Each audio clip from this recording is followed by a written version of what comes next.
Hello champions. So it asked us to do the debug as false rather than true. So we are doing it, and we are saying okay, git add, git commit again, and then we are saying update it, and then we are pushing it on the GitHub. So this part is done. Now we are going to start deploy again. Okay, so I'm pausing my video. Once it will be done, and I will show you. So now deployment is done. So we are going to again the same link, we refresh it and see, not found.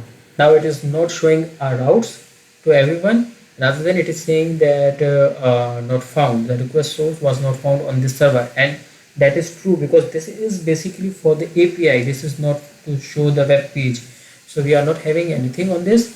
We will be just using the route, and the route is this. So if you copy the route from here and then you go back, put the forward slash and hit the enter. So now it is saying the server error of the 500. Okay, fair enough, no problem. So now we are going to create the admin page for Heroku. So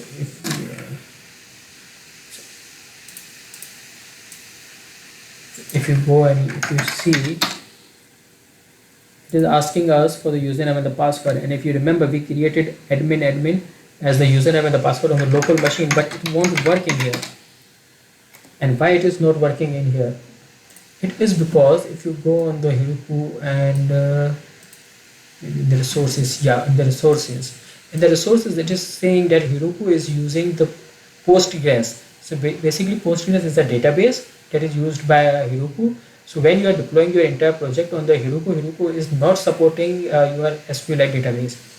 And here is your database. So basically you are having the database, and your entire data is inside your SQLite 3.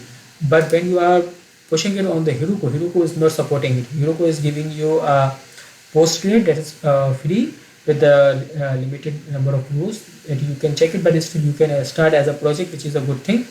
So now we have to create the user account for it, and then we will deploy the data into it. But before that, let's finish the job. I'm about to show you that if you are in the setting and you said, okay, now for the production part, we have to make debug false, and you are not making it true anymore, then what will happen? If you run your server again, now your server is running with the debug mode false rather than true. If I say,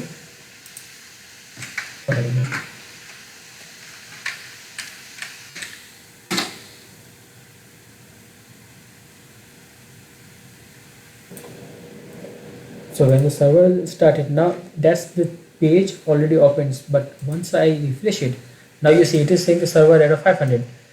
And this is the local server, we are not on the Heroku, this is the local server, but still it is saying the server error is 500. Why it is saying so? Because now the debug mode is false. So once I make it true, it refresh it and everything, and now it is working. So basically you have to switch between true and false. When you are on the local machine, your debug mode is supposed to be true, but when you are on the production side, whether it's a Heroku or somewhere else, then you have to make it the false. So it is sometimes a challenging thing to switch between both. So what I do, you can simply copy it, this line of code, and rather this just delete it and you put it.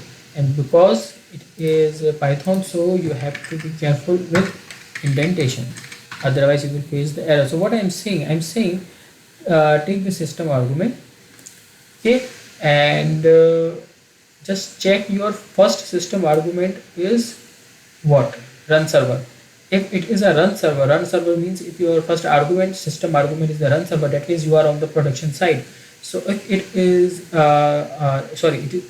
If it is a run server, that you are on the local machine. So if you are on the local machine, then make your debug true. If you are not on the local machine, that means you are at the production side, then make it false. So if you do it, then you don't have to bother.